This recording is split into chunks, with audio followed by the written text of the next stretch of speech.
City of St. Louis Board of Public Service Soldiers Memorial Commission. It is 3:08 p.m. on Thursday, November 20th, 2025.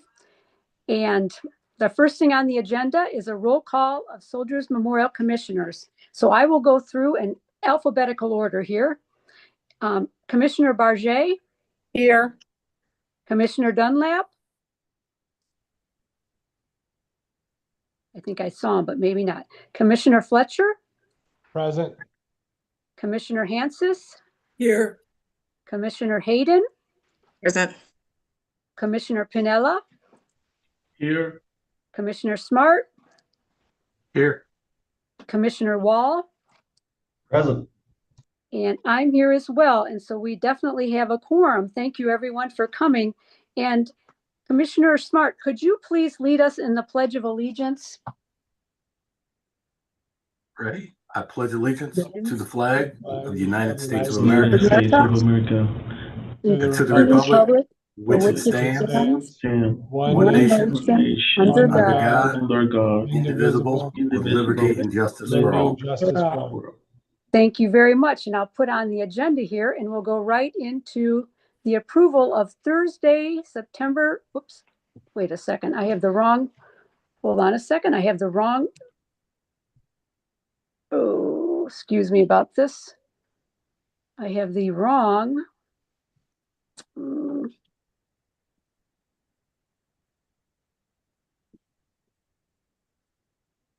let me stop screen sharing here for a minute.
Am I in the meeting now? Yeah, now you're in.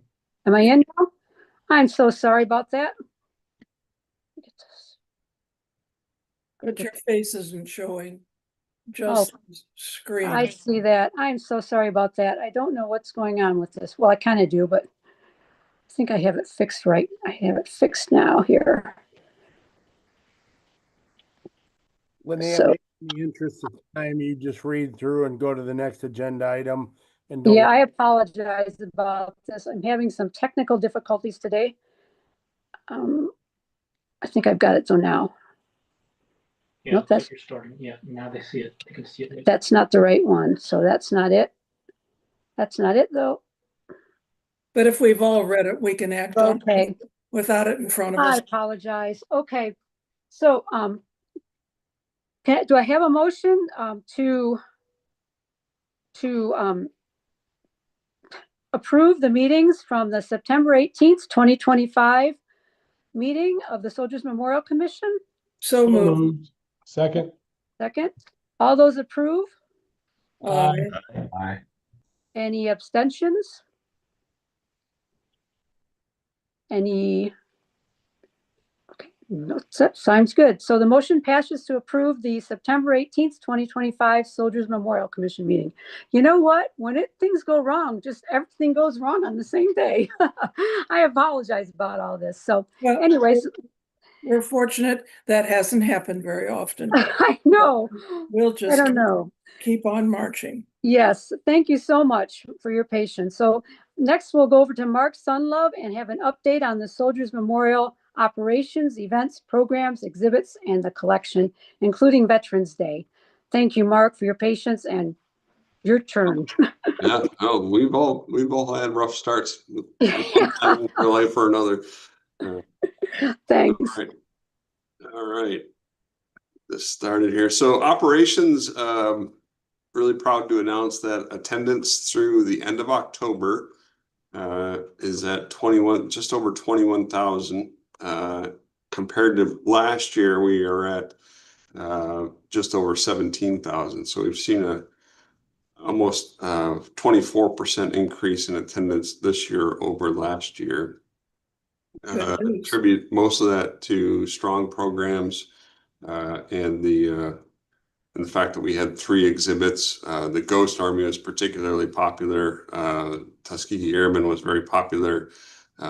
2 Minutes to Midnight is up now. It opened on November 11th. Not landing quite as well, but we kind of assumed as much. It's very different. It's a photographic exhibit. It's not something that our audience is, accustomed to. I'm sure people who have seen previous exhibits, think it looks pretty thin, but it is a moving exhibit if you take the time to read the labels and understand what you're looking at in some of these Cold War installation photographs. But anyway, attendance is great. Recent programs since we last met, Stand Down. We had Molly really took the lead on this with Ashley. I'm forgetting Ashley's last name, Molly.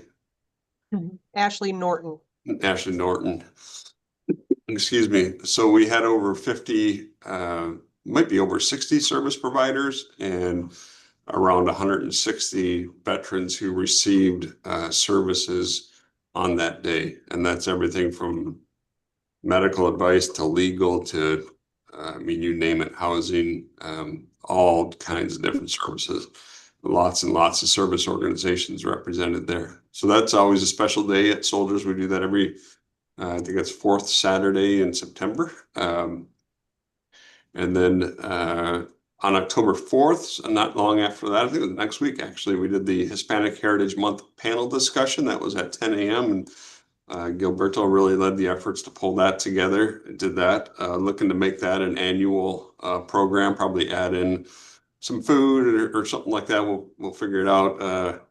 Our typical pattern is we start these programs and then each year we try to improve them in one way or another. So we'll do that with that program next year as well.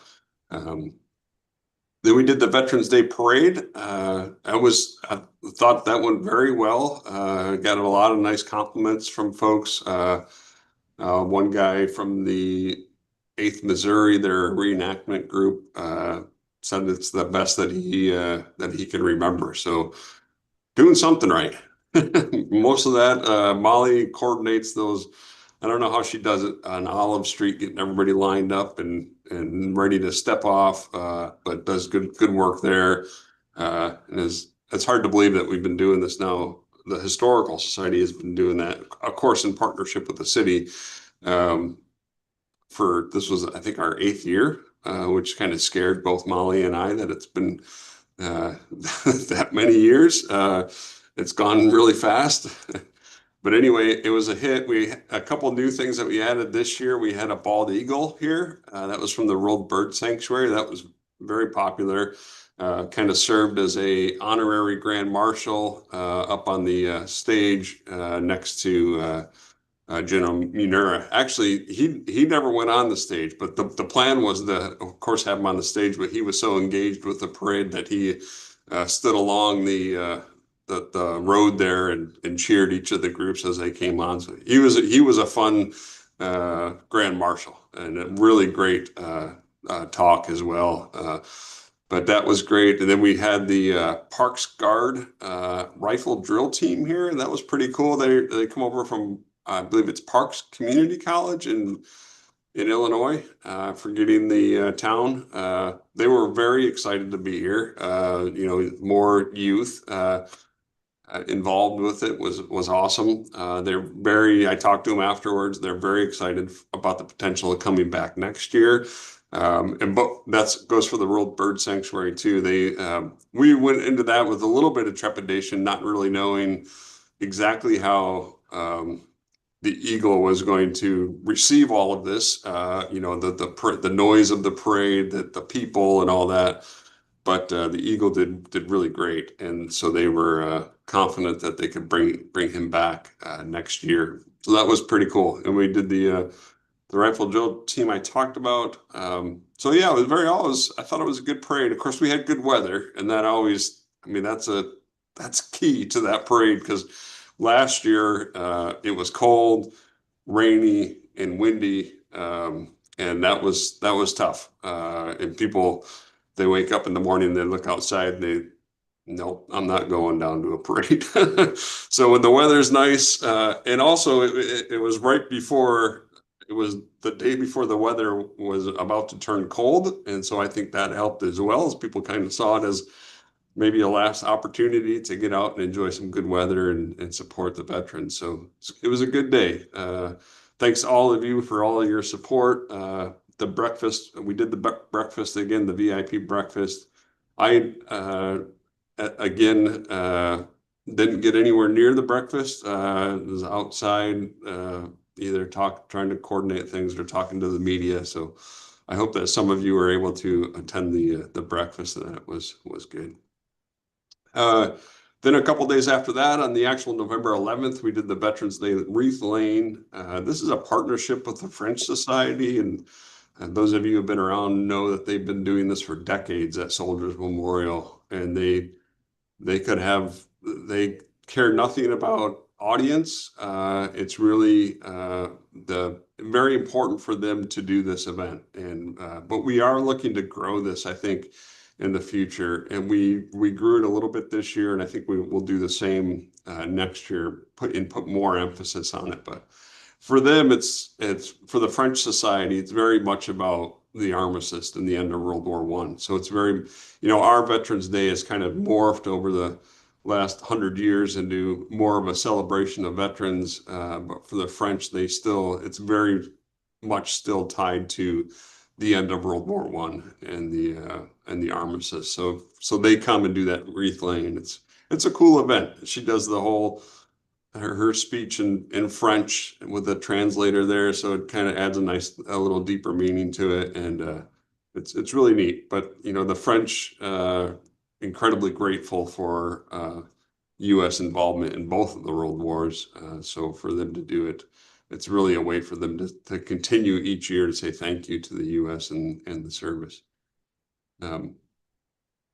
Upcoming events, this Sunday, November 23rd, 2 p.m., Chamber Project St. Louis will be here. So this is a musical concert, chamber concert.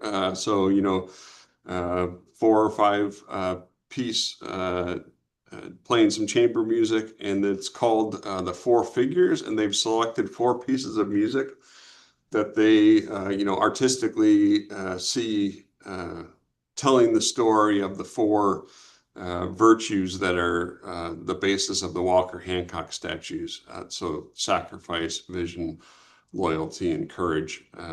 So that should be great. We do need, if you're interested in that, you do need to register. So we're doing pretty well there. We had yesterday, I didn't look today, yesterday we had 62 registrations.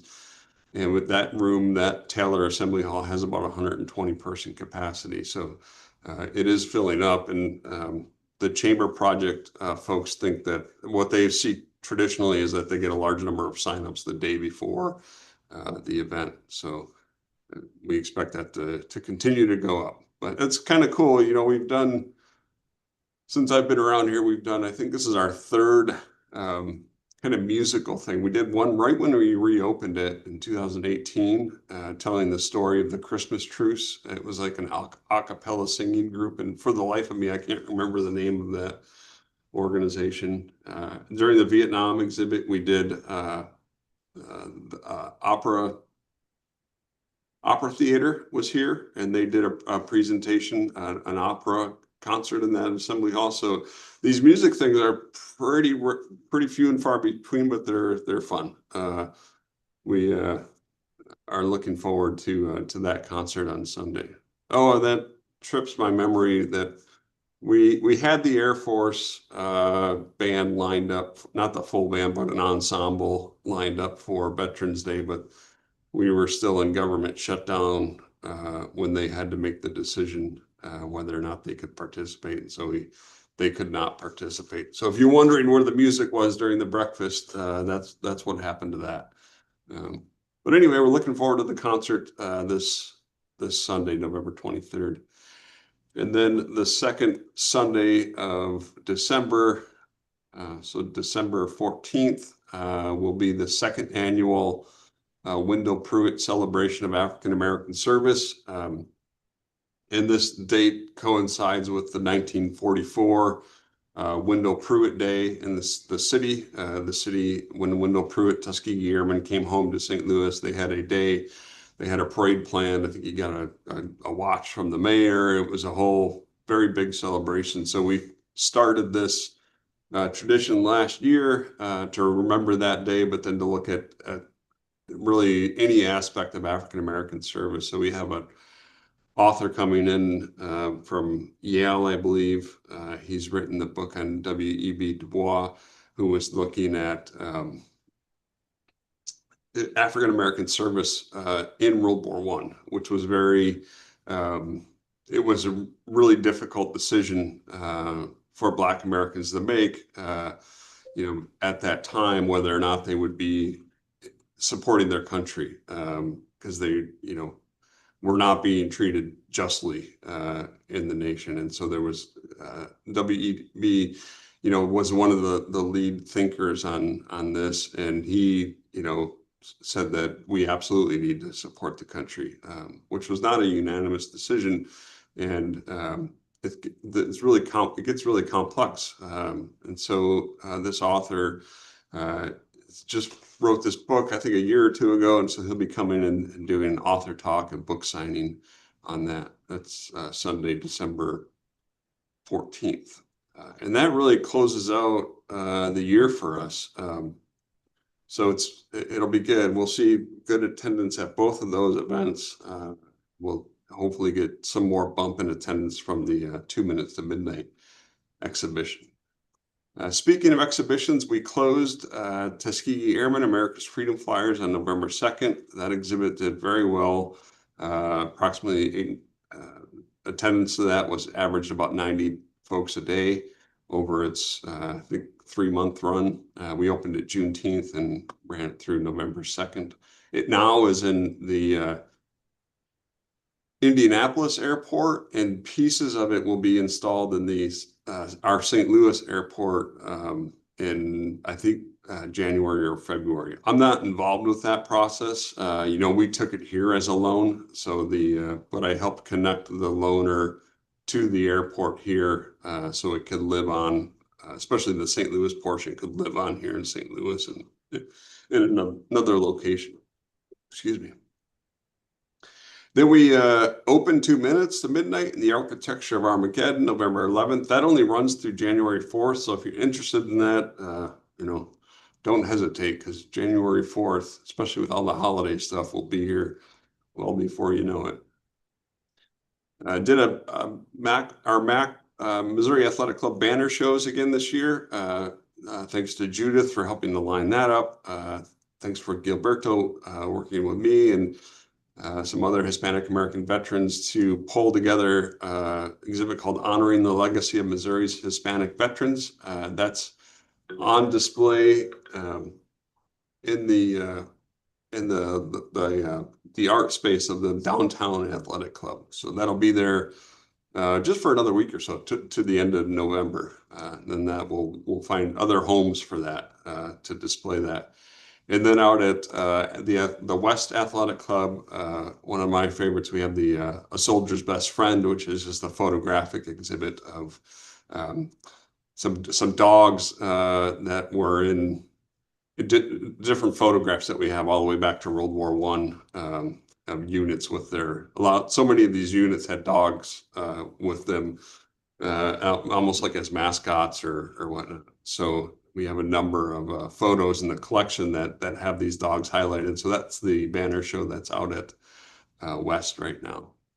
And then all through 2026, we've purchased a banner exhibition from the Gilder Lehrman Institute of American History called Declaration 1776, the Big Bang of Modern Democracy, that really looks at, what our own Declaration of Independence set off, both here in the country, but then also really internationally as well, and the push towards democracies, right, and away from authoritarianism and kingships and whatnot.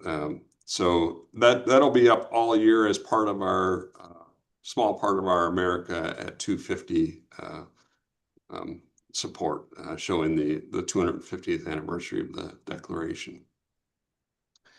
Collections, we continued to build a plan to resolve the offsite storage container situation. So during the transfer from the city to the Historical Society, a number of artifacts that were in storage had some mold problems, so those were removed.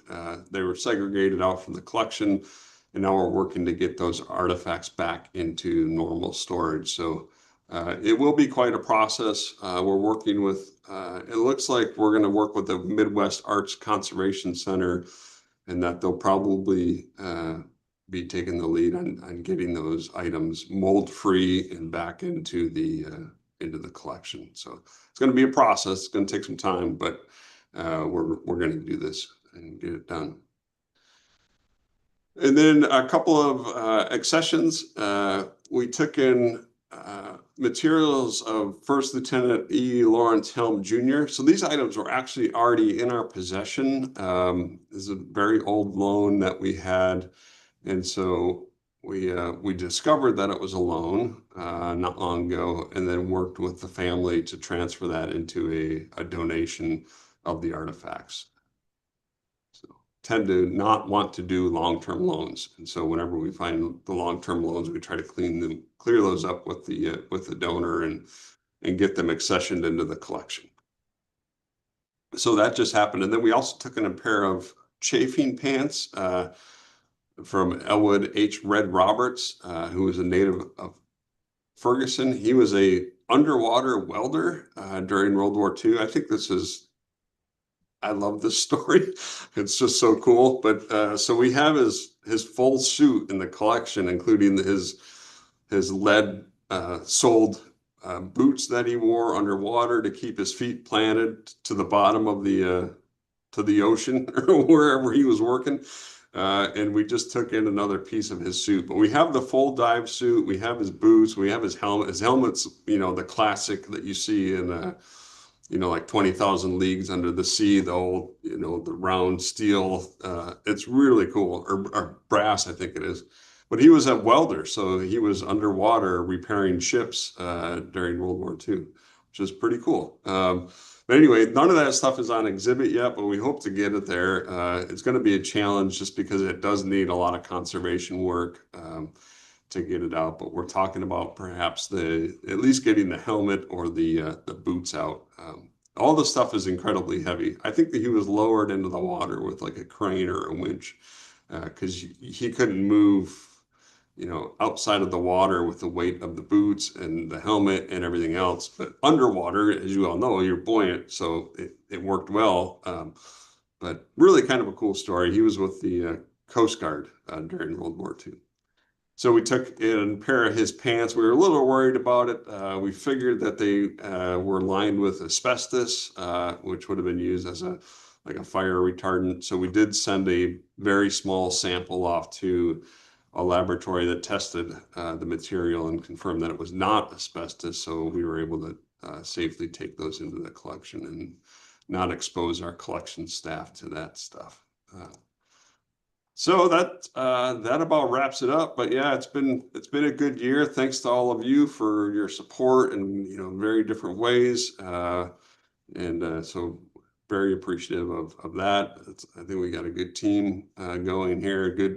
Good collaboration between the city and the Historical Society. I think it's working well. Happy to field any questions, comments.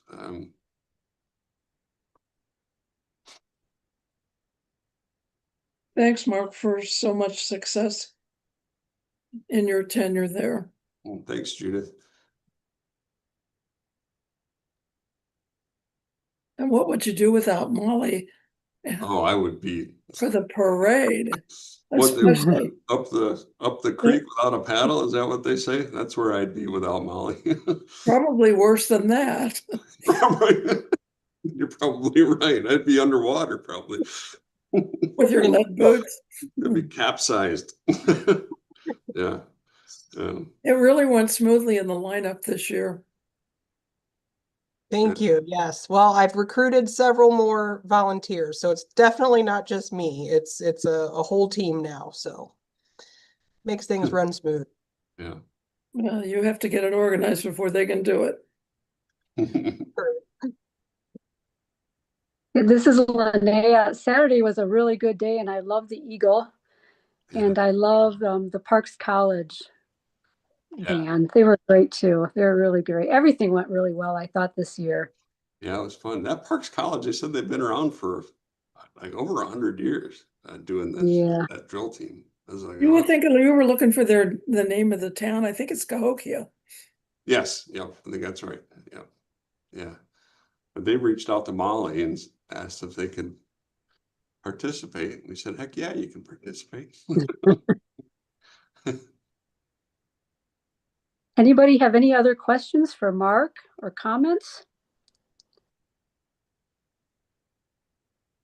No, kudos on a great job, Mark. You keep forging ahead.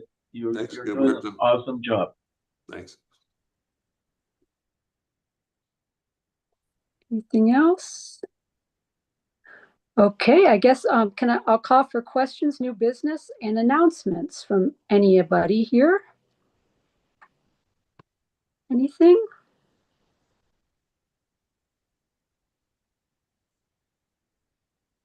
Okay. Mark, I will send you an email. I'd like some information, some details on the photo exhibition and the chamber orchestra is coming right up, so that's not going to help. But some things for the Legion Post 4 newsletter. Okay.